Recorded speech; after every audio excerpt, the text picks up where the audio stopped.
Halo,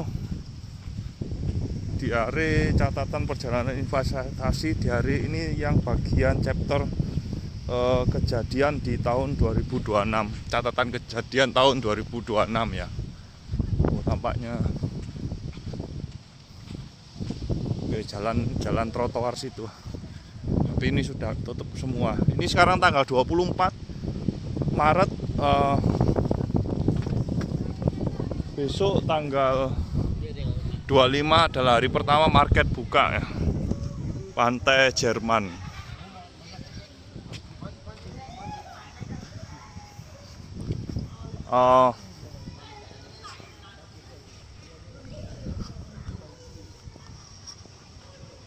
Tentang sekarang ngomongin tentang perang. Apa yang dampak dari perang ini yang terjadi ini? Mau menang siapa saya nggak peduli, yang penting kan bagaimana bisa cuan, ya kan?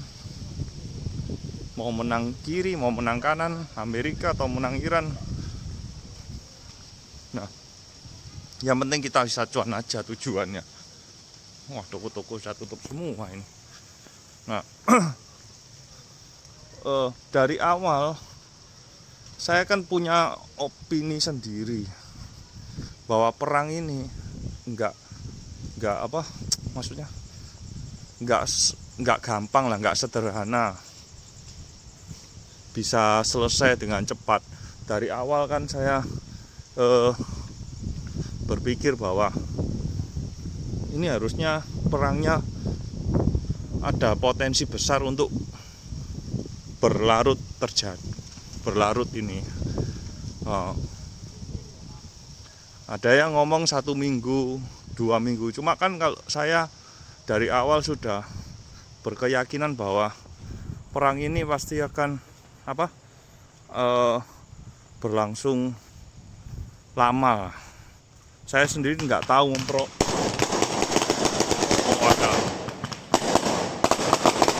ono sing kembang api.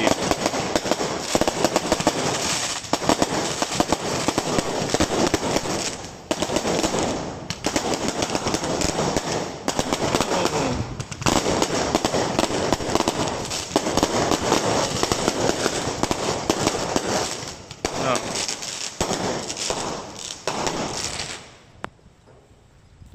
ya dari awal kan aku punya pemikiran, opini pribadi bahwa perang ini tuh nggak mudah untuk bisa berakhir dengan cepat.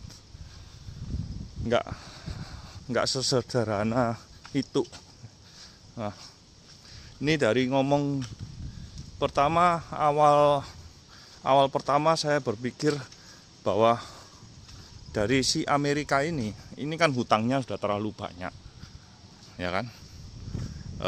Bahkan dia sampai tidak shutdown ya, istilah di sana shutdown ya, sampai berapa bulan, sebulan, bahkan mungkin saya lebih ya shutdownnya ya, untuk mengurangi biaya operasional dan gajinya itu sampai shutdown. Nah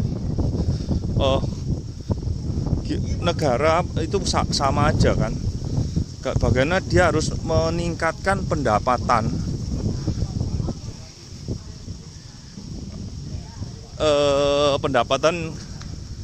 ya, itu bisa dari teks terutama,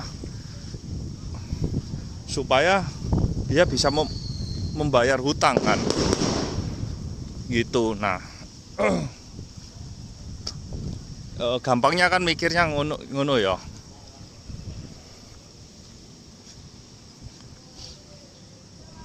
Dia harus mendapatkan bisnis baru untuk ya supaya income negaranya itu bertambah dari teks itu kan. Nah sekarang Amerika ini kan kebutuhannya kan import semua, dia manufakturnya kan nggak ada dia gitu, ya kan? manufakturnya itu nggak ada. Dia itu negara yang import yang manufakturnya itu ada di tetangga-tetangganya, ada di Asia. Nah, sehingga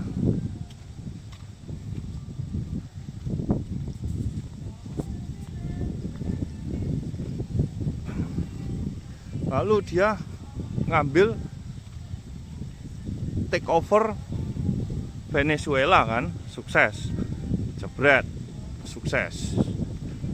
Oilnya kan mau Venezuela itu cadangan terbesar ya, ke berapa? Kedua ya, saya agak lupa ya. Oilnya itu. Nah, kalau dibangun itu, kalau misalkan itu Venezuela dibangun sama company-company milik Amerika, yang terjadi adalah oversupply ya. Oversupply di minyak sehingga akan menghancurkan harga tentu, karena oversupply dia membuka tambang oil di Venezuela gede-gedean di situ. Ya terjadi oversupply gitu loh. Nah, itu poin yang ke satu ya. Oke ya, setuju ya. Kalau itu kan demand itu untuk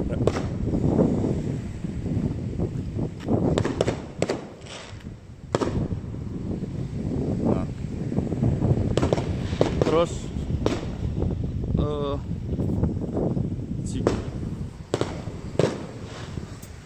dan juga Amerika ini dia kan kebutuhan apa kan banyak import kan, kebutuhan untuk ya, hidup lah, furniture apa itu contoh aja apa kan banyak yang import kan manufakturnya. Dan nah, sehingga dia kalau mau menaikkan pendapatan itu pertama kan harus membuka bisnis baru, jualan dagang ya, anggap aja dagang. Dia harus dagang supaya income-nya kan penjualannya tambah gede, income-nya kan otomatis dia tambah besar kan dari tax-nya kan. Atau ada cara kedua ini. Cara kedua, tebar inflasi. Jadi dulu misalkan dulu ya katakanlah kita beli satu buku harganya 1.000 gitu, pajak 10%, pajaknya 100 misal contoh ya. Nah, karena sekarang terjadi perang dan krisis bahan dasar untuk pertama itu kebutuhan itu adalah energi. Kalau energi naik, semua akan naik, otomatis akan terjadi inflasi. Ya. Nah, barang yang sama satu buku jika di seluruh dunia ini karena oilnya naik terjadi otomatis kan terjadi inflasi nih. Yang dulunya dia 1.000 ya teks, jadi harga jualnya misalkan jadi 1.500, si Amerika kan dapat teksnya lebih gede kan, untuk secara otomatis kan 10% kan enggak, bukan 100 tapi 150 ya kan. Dan itu akhirnya dia secara otomatis pendapatannya dia naik, karena yang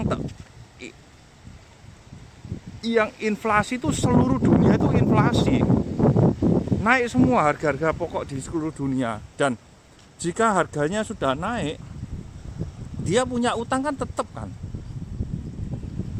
utang dia kan tetap, katakanlah utang dia 1 juta deh, ya tetap 1 juta toh kan, nggak mungkin utangnya dia naik 1 juta, bunganya sekarang berapa persen, ya bunganya ya tetap itu kan, nggak mungkin namanya hutang itu juga kena apa ikutan naik karena inflasi kan nggak ada ceritanya kayak gitu ya toh. Sehingga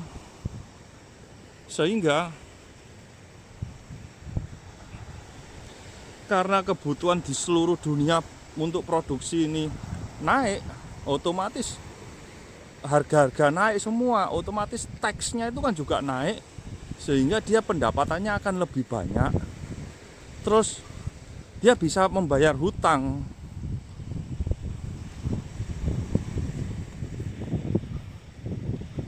Dia bisa membayar hutang gitu.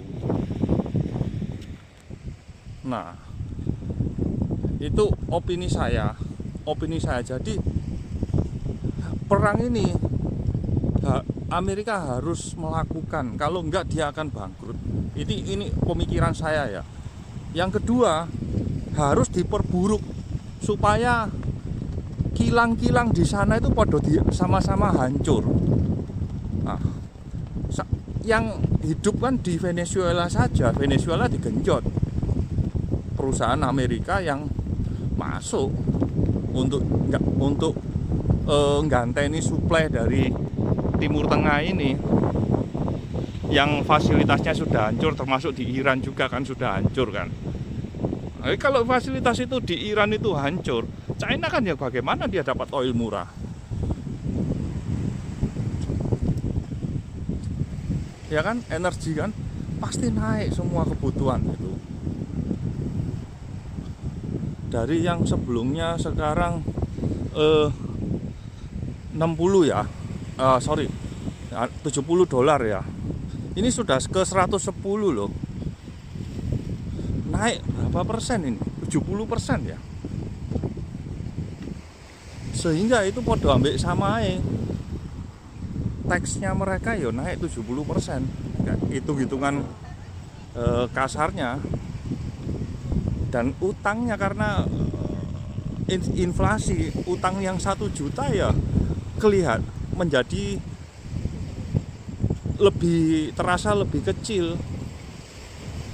Dapat diskon 70%.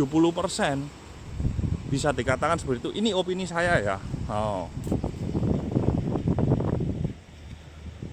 So, ini perang ini pemikiran saya ya.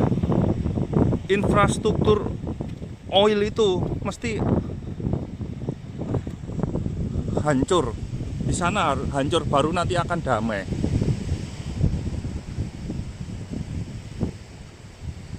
Entah itu secara pelan-pelan diulur-ulur sampai yang di Venezuela itu pembangun kilangnya itu bisa dipompa cepet ya, direnovasi di servis ya, renovasi ya. Ini hanya pemikiran saya ya. Jadi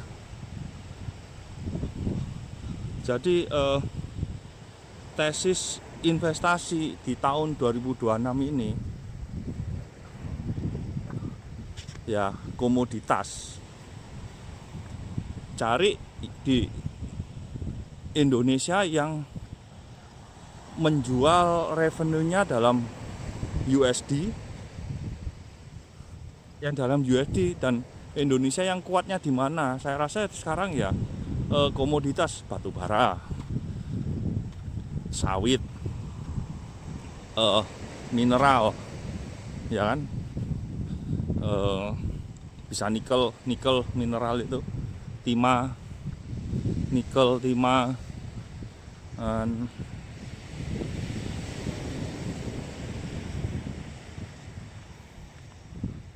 ya. Sekarang yang baru aluminium itu juga kan, di sana juga karena ada smelter juga kan ternyata di Timur Tengah. Nah, itu adalah opini saya dan strategi saya di 2026. Saya hanya akan membeli di sektor komoditas dulu, yang penjualannya adalah dalam bentuk dia terima ke USD. pengeluarannya dia, spendnya dia di rupiah dengan gaji kan, gaji karyawan, gaji itu. Nah, ya itu mitigasi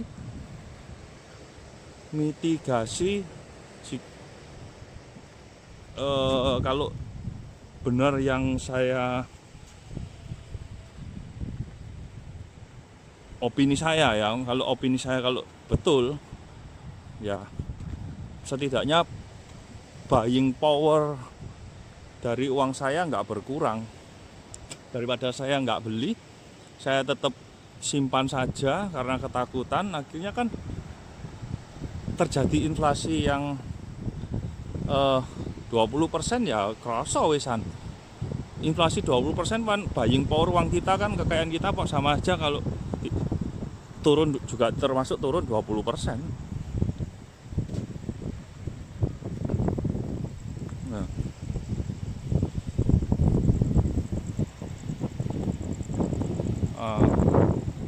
ini apa, ini kafe apa ini? Walk. Jadi menarik ini juga, apa ya, ya sedih juga sih sebenarnya ada perang gini, tapi ya gimana lagi, kita ya nggak bisa ngapa-ngapain juga di sini kan. Ya udahlah, ya bagaimana caranya supaya kekayaan kita nggak berkurang aja, ya kita memilih lah opsi untuk diri sendiri, ya apa mana ya. Toh saya rasa juga kan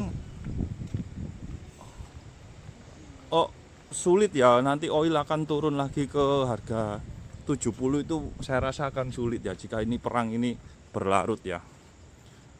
Harusnya nanti terjadi inflasi ya, mungkin rata-ratanya oil ini harganya ya di atas 100 berapa. Karena kan semua kebutuhan kan semuanya sudah naik ya. Sudah naik kan ya. Gimana mau turun? Tahun 90 perang teluk harga oil masih sekitar $18, $14, sampai tinggi-tinggi pun ya itu kan naik hampir 2 kali ke 25. Itu di zaman perang teluk. Lalu terjadi perang lagi yang disebabkan ya Amerika lagi kan, Afghanistan.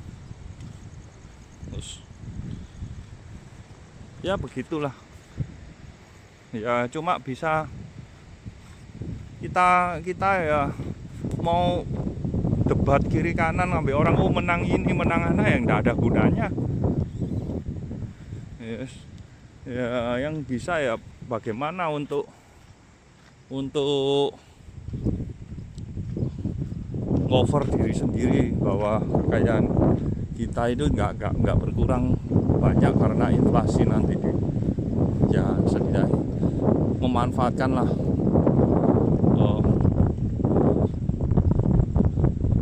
momentum dampak perang ini. Saya mikirnya gitu ya, pemikiran saya sih seperti itu.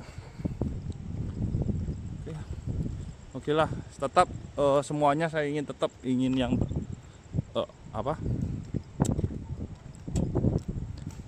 cepat berakhir lah, damai-damai lah, yang baik-baik lah. Cuma ya kita juga nggak bisa naif seperti itu juga kan. Namanya harus ada siap plan A, plan B, plan B-nya bagaimana. Ya ada skenario yang harus dipersiapkan. Ya, sekian catatan kejadian di tahun 2026 ini, perjalanan investasi yang terdampak geopolitik. Nah, Indonesia diserang pertama, dampak dari